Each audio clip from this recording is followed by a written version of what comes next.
A man I heard from recently, mid-50s, 3 weeks sober, told me he screamed at his wife over a cup of coffee.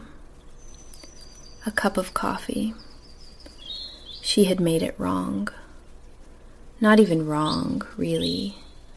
Just not the way he wanted it.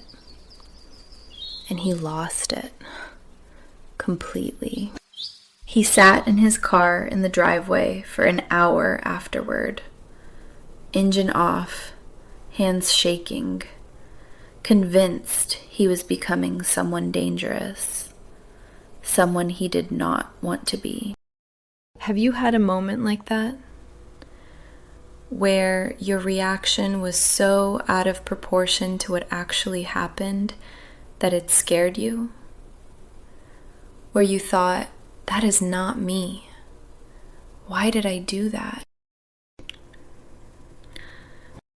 If you have, stay with me today. Because what happened to that man has a name, a mechanism, and a timeline for when it stops. And in about 15 minutes, I am going to give you 4 tools.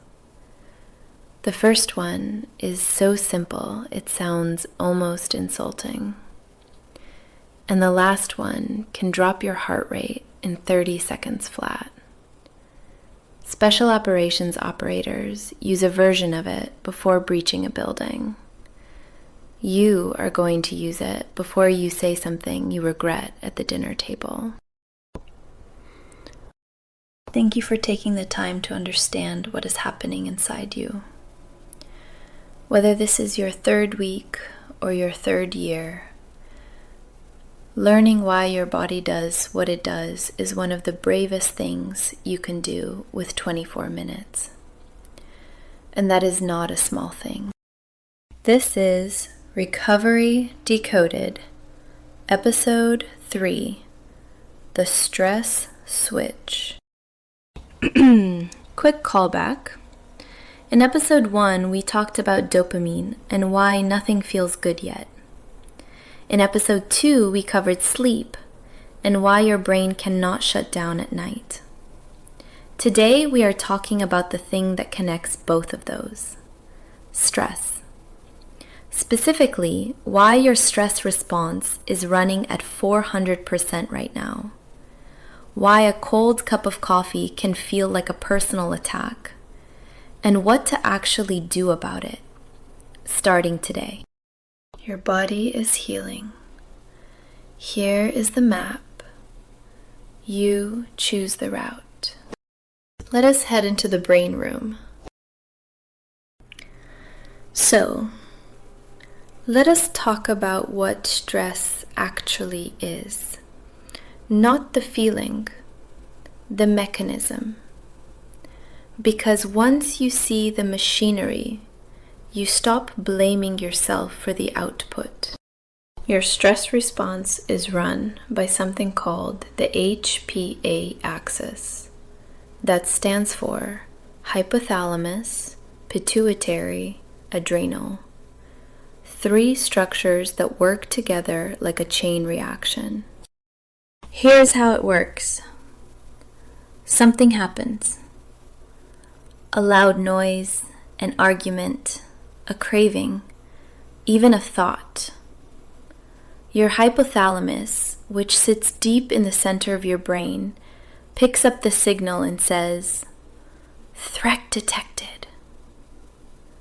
It sends a chemical message to your pituitary gland, which sits just below it. The pituitary sends a hormone signal down through your bloodstream to your adrenal glands, which sit on top of your kidneys. And your adrenal glands flood your body with cortisol. Cortisol is your stress hormone, and it is not a bad thing. It was designed to save your life. It increases your heart rate, sharpens your focus, sends blood to your muscles, and shuts down anything non-essential. Digestion, immune function, even rational thinking. It is the chemical version of pulling the fire alarm. Everything drops to deal with the emergency. The problem is, in early recovery, the fire alarm is stuck on. Your substance was suppressing this system. Alcohol lowers cortisol. Opioids mute it. Even nicotine modulates it.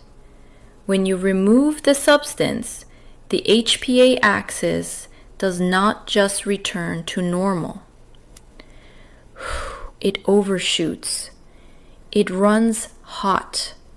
And now everything feels like an emergency. A cup of coffee made wrong. A text that was not returned. Traffic. This next part gets a little technical. If you want to skip ahead about 2 minutes, I will not be offended. But if you want to understand why you cannot think straight when you are stressed, this is the key. There is a structure in your brain called the amygdala. It is your threat detection center. It is fast, it is reactive, and it does not think. It just reacts. When cortisol is elevated, your amygdala becomes hypersensitive. Things that would normally register as mildly annoying, a wrong coffee, a slow driver, a question from your partner that feels like criticism. Your amygdala flags them as threats. Real threats. The same level of response as if someone broke into your house. And here is the part that really matters. When your amygdala fires hard, it actually suppresses your prefrontal cortex. That is the front part of your brain, the part that does reasoning, patience, perspective, impulse control. The part that says, it is just coffee, let it go. When cortisol shuts down your prefrontal cortex, you are literally operating without your thinking brain. You are running on pure reaction, fight or flight, no filter. That man in the driveway? His amygdala hijacked his prefrontal cortex. His body responded to cold coffee like it was a survival threat. Not because he is a bad person, not because he is dangerous, because his HPA axis was running at 400% with no chemical buffer, and his thinking brain went offline. Now you might be thinking, okay, so my brain is broken and I cannot control myself? That is not what I am saying.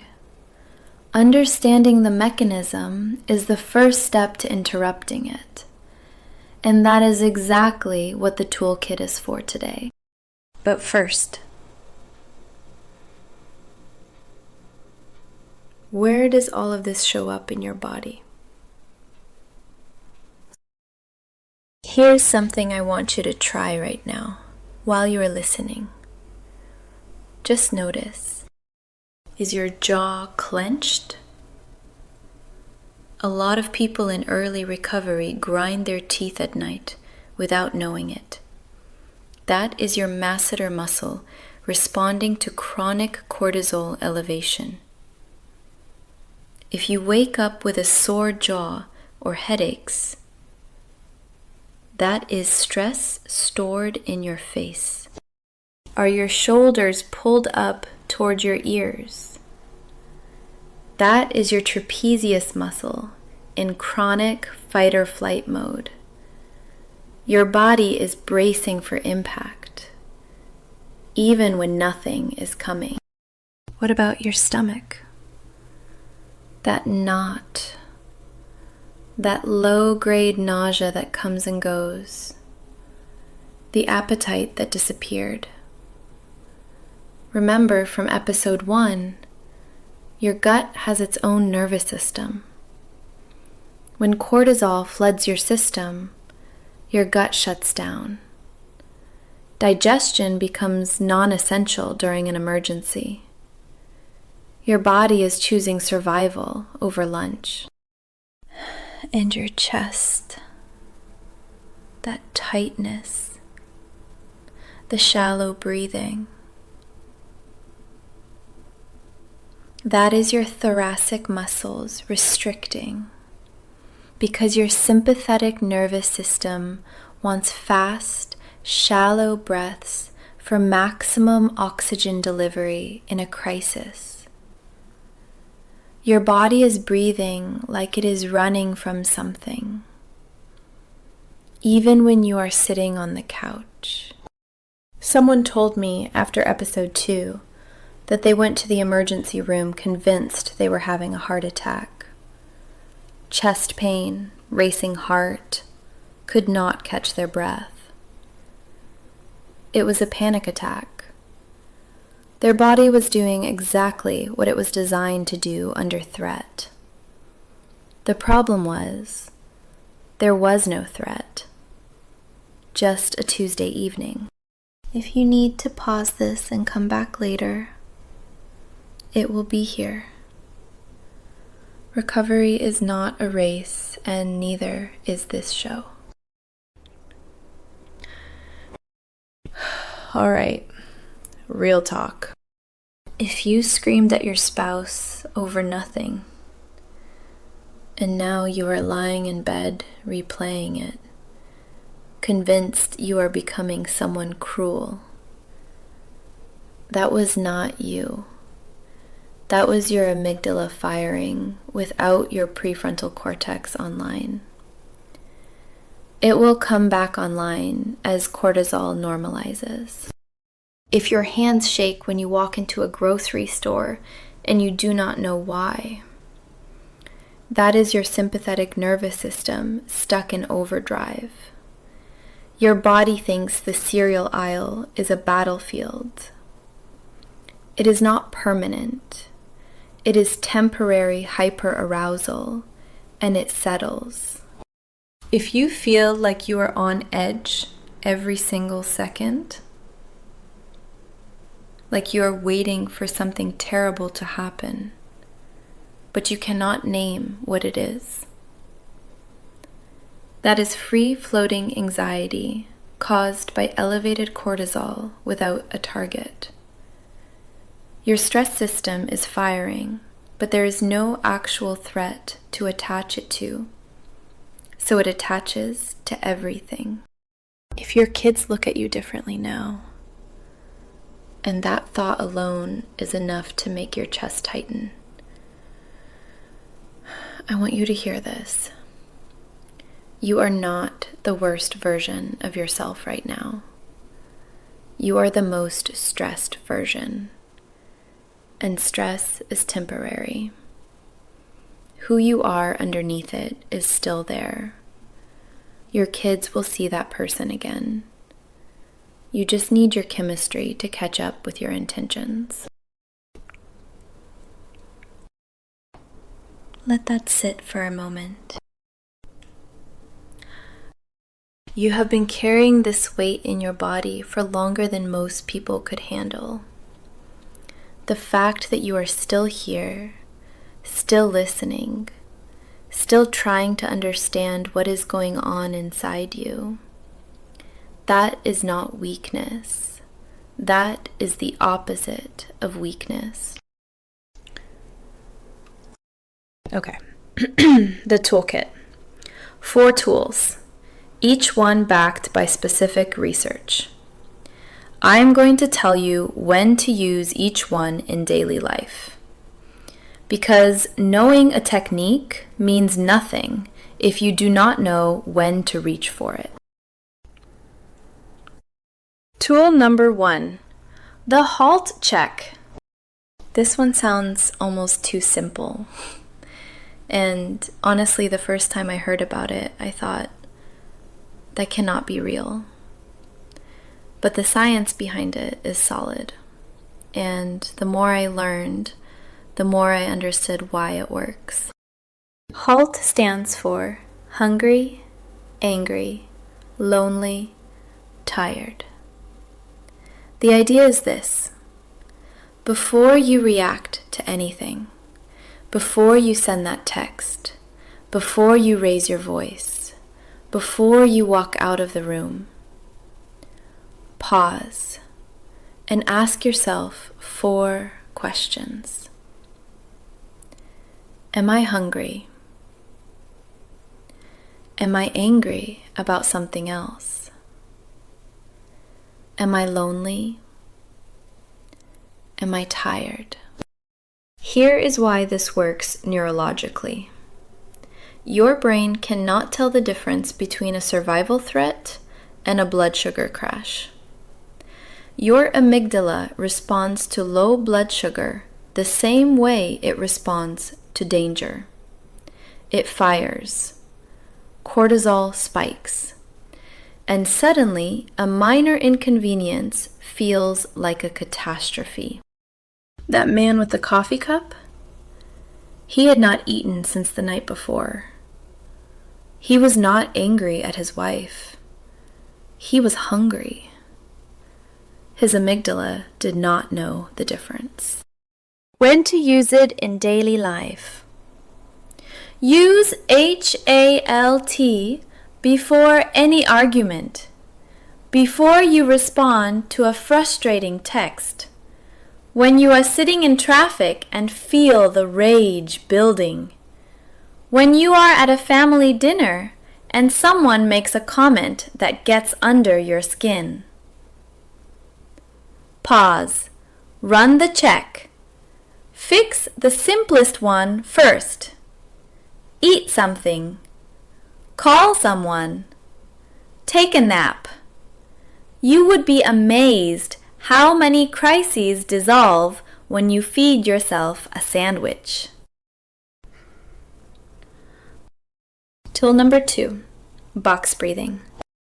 This is one some professions that involve high-stress situations are taught. Not because it is trendy, because it works fast and it works under pressure.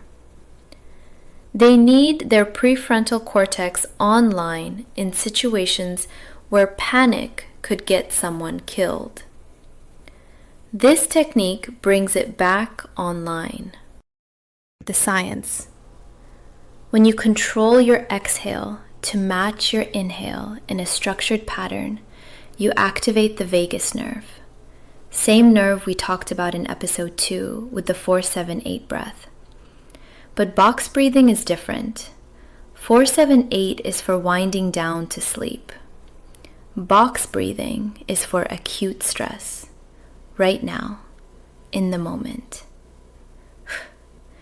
When your heart is pounding and you need to think clearly in the next 60 seconds.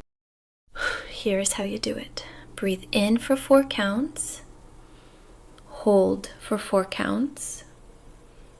Breathe out for 4 counts.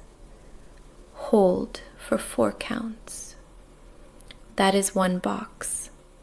Do 4 boxes. Takes about 90 seconds. The equal timing: in 4, hold 4, out 4, hold 4, creates a rhythm that your autonomic nervous system locks onto. Your heart rate synchronizes, your cortisol production slows, and your prefrontal cortex comes back online. You can think again. When to use it in daily life. Before a difficult conversation with your spouse. In the parking lot before a job interview. In the bathroom at a family gathering when you feel yourself getting triggered. When you are standing in line and the person in front of you is taking forever and you feel that disproportionate rage building. 4 boxes, 90 seconds.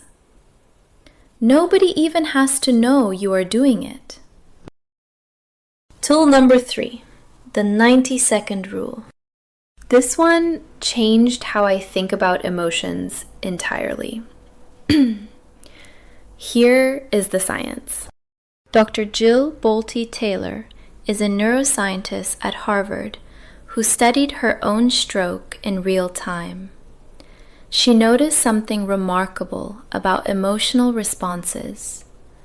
The actual chemical cascade of any emotion, anger, sadness, fear, shame, lasts approximately 90 seconds. That is the lifespan of the neurochemical event. After 90 seconds, the chemistry has moved through your body and dissipated. So why do emotions last longer than 90 seconds? Because after the initial chemical wave passes, your thoughts re-trigger it. You replay the situation. You imagine what you should have said. You catastrophize. And each thought sends a new chemical signal. You are not feeling the original emotion anymore. You are creating new ones with your thoughts. Here is how to use it. When a strong emotion hits, name it out loud if you can. Say, "This is anger," or "This is shame."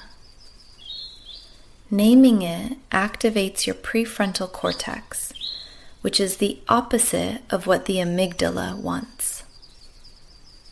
Then start a timer, 90 seconds. Watch the feeling. Do not fight it, do not feed it, just observe.